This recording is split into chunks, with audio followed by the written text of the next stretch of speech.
right, Fleabag, just give me the golden finger. Let me know when we're recording, and we'll get the show on the road. What's that? We're recording now. Great. Okay. Nothing like getting caught with your pants down, especially when you're not wearing pants.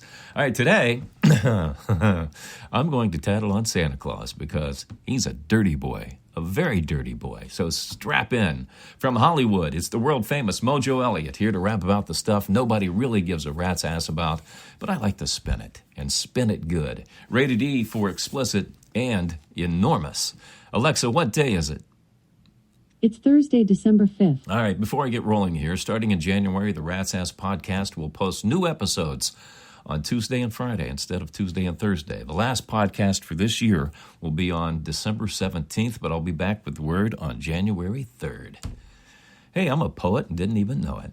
Last night I went to a club in Los Angeles, and I saw some of the strangest, most perverse acts I haven't seen in a long time. I think the last time involved Tijuana and a donkey, as a matter of fact. But around midnight, this guy walks in dressed as Santa Claus, grabs a chair, drags it to the middle of the dance floor, and women go absolutely nuts. Insane. I had no idea the Santa suit had this kind of mystery. But the DJ puts on this really sensuous, sexy music. All of a sudden, women started grinding on Santa Claus like he was a naked fireman. Oh, my God. One opened her top, popped up her bra, and put her boobs in Santa's face. I kid you not. She was grinding and rubbing on Santa Claus, and I'm thinking, wow, he's getting the gifts. Oh, God. At one point, one girl dropped trowel, put a shot glass of tequila, another girl lit it, and Santa Claus drank it from her butt crack. I'm serious. I'm seeing this in my mind as it's happening, and I honest to God thought at some point somebody was going to whip out Santa's North Pole and turn him into a Frosty. Oh, man, the Santa suit is magical, my fiends. Wear one to a bar before Christmas, and I guarantee at the end of the night you'll want to deliver presents. All right, let's get into the Rat's Ass Podcast X feed for some extra cheese. This is where we share an interesting post and a few of the clever quips that it conjures up. Stingray Willis posted, if you had 24 hours to spend $1 million, what would you buy? Okay, I went through and you saw the usual answers like a house, a car, blah, blah, blah. But Margot DeLeon said she would buy Sean Diddy Combs' dildo collection. No, Margot appears to be someone who likes variety without the commitment. Tadpole said he wanted a boat filled with hot chicks, drugs, booze, and a petting zoo. Yeah, a petting zoo. Now, my way of thinking is, aren't hot chicks and a petting zoo kind of the same thing? All right, relax your butt cheeks. Here's today's Hollywood cheese. Billboard has named Beyonce as pop artist of the 21st century. Now, forget the fact that we still have 75 years to go, but this news did set off social media with pissed off Taylor Swift fans screaming, foul, foul, it's not Beyonce, it's Tay-Tay. Well, forget the fact that Adele has sold more albums so far in the 21st century than both Beyonce and Taylor. So why Beyonce? I know that's what you're asking, but think about this. Who's her daddy? It's Jay-Z. Now, I could be wrong here, but follow me on this. When you've got a struggling media company like Billboard and a billionaire like Jay-Z who wants to make his wife happy during the holidays, you know, who's your daddy, who's your daddy? While promoting her at the same time, I'm thinking quite a few bucks changed hands here. What do you think? Have you seen the movie The Wolf of Wall Street, starring Margot Robbie? The hot, hot, hot Margot Robbie. Well, in this movie, she demonstrates how women can use their sexuality to get what they want. And she said it was her idea, not director Martin Scorsese's, to get naked in her nude scenes. It was all Margot's doing. Oh, I'm sure Martin had a real hard time with this one. But how much do you want to bet she did it to see if Leonardo DiCaprio could get wood from a woman over 21? All right, this movie Wicked, now playing in theaters, is killing it at the box office. I mean, I guess it's banked over $365 million so far. It's kind of like a modern-day Rocky Horror Picture Show. You got people who dress up in costumes. They sit in the theater. They sing along with the movie. It's kind of crazy. So much so that Blake Lively, the Gossip Girl, actually wore ruby slippers, like Dorothy in The Wizard of Oz, to see the film with her husband and her family. Now, I'm not afraid to admit when I'm wrong, but I thought if somebody was going to wear ruby slippers, it would be her husband, Ryan Reynolds, not Blake.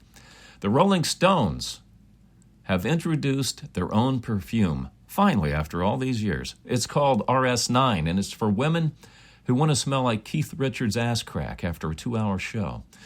Kieran Culkin, who played Roman Roy in Succession, had a small role, too, in the movie Home Alone with his brother Macaulay. Well, he said that he won't let his children, ages 5 and 3, watch the movie yet. He feels they're too young, and the film has too many parts that will scare the hell out of them. I think what would scare them more is seeing Kieran naked in the shower and finding out he has no testicles. But who gives a rat's ass? All right, let's dig into why you come. The rap email. That's why we do it last. This is where you email your thoughts, observations, comments, and questions to me at ratsasspodcast@gmail.com, and I respond to them. The more outrageous and salacious, the better, because you folks really do make the podcast, I'm telling you. Now, I do not read your email in advance. My producer, Fleabag, who likes to give me the golden finger, forwards me your name, where you're from, and condenses them down so I can respond rapid fire on the fly. So, turn off the lights, my fiends, and let's get nuts. All right, Bert B. from Dallas, Texas says, try this dirty drink name on for size. The Stinky Pinky. All right, let's give it the bartender test. Hey, bartender, give me a Stinky Pinky. Yeah, I could do that one. That one works. That one works. Thanks, Bert. What is it? It's peppermint schnapps, pink grapefruit with 2 cherries floating on top. Oh, God, I love peppermint schnapps. That's, not only is it a nice, smooth drink. When I used to get sore throats, and I would have to go on the air in the morning back in the day when I was on the radio, my God, I can tell this story now, but I would do a shot of peppermint schnapps because it would coat my throat and I could actually go on the air and do a show. So it's medicine. It's medicine. It's not alcohol. It's medicine. But by the way, I'm taking dirty drink names through the end of the year, so if you're a bartender, send them to ratsasspodcast@gmail.com, and we'll get them posted on the Rat's Ass Podcast blog. Donna K. from Myrtle Beach, South Carolina says, what is the drunkest you've ever been? Well, I'm not proud of this, Donna, but I have a high tolerance for alcohol. It might come from that 0.25% that I'm Indian, Blackfoot Indian maybe. I don't know. That's what I've been told. I'm not a scientist. I don't know this stuff for sure. I just know I have a high tolerance for alcohol. So much so that one time the CHP, the California Highway Patrol, came on my morning show to feed me Jack Daniels to prove, how you can function when you get drunk and you drive. They were trying to curb people from drinking and driving. I was happy to do my part. But in a 2-hour period, I drank a fifth of Jack Daniels, and I was able to do the sobriety test without fail. I did my ABCs forwards and backwards and counted from 1 to 99 forwards and backwards. Not a problem after drinking a fifth of Jack Daniels. The CHP never came back. Carl T., Syracuse, New York. I'm not kidding. I really did it. Upon your recommendation, a girl I'm dating and I had sex in a graveyard, and oh my God, it was great. Every time we heard a noise, we freaked out. What a rush, but once was enough. Well, that's a shame, Carl, because I bet you didn't get it on video, did you? You got to go back and get it on film. That's how you can appreciate these one-time experiences, but you got to do it with a different chick, of course, to get the full effect. All right, Juanita V. from Mexico City, Mexico. Fleabag, first email from Mexico? Yes, all right, cool deal. We're getting around, man. We're getting more world famous every time we do a podcast. She says, are you familiar with the rusty trombone? Google it if you're not. Let me know if you're interested.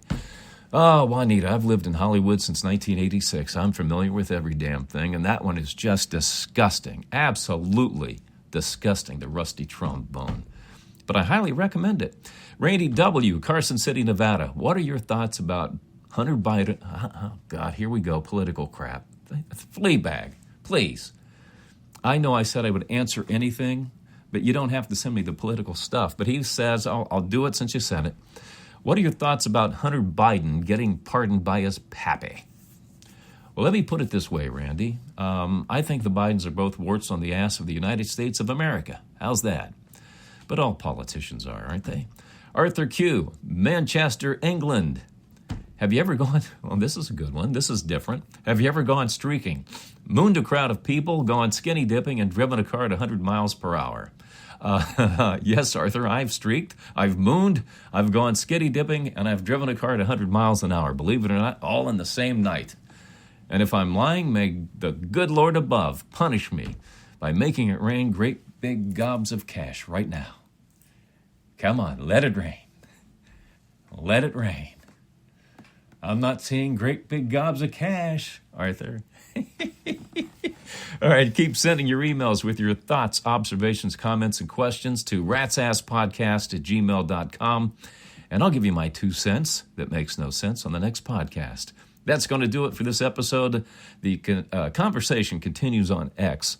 You'll find us on TikTok, Instagram, and Facebook, where you can check out the Rat's Ass Podcast blog and all those dirty drink names. Just search for Rat's Ass Podcast. All right, before I go water my tree, I have to ask this, fellas. Do you know how you can tell when you've had a good blowjob? Do you know? Do you know? When you have to pull the sheets out of your ass. That's when you know you found the right one, fellas. All right, shout out to everyone listening in the USA and New York City, Arlington, Virginia, and St. Louis, Missouri. Also in Ireland, Australia, and Spain. Thanks for being here. I really appreciate it. We'll do this again next Tuesday, December 10th, whether you like it or not. And that's the wrap.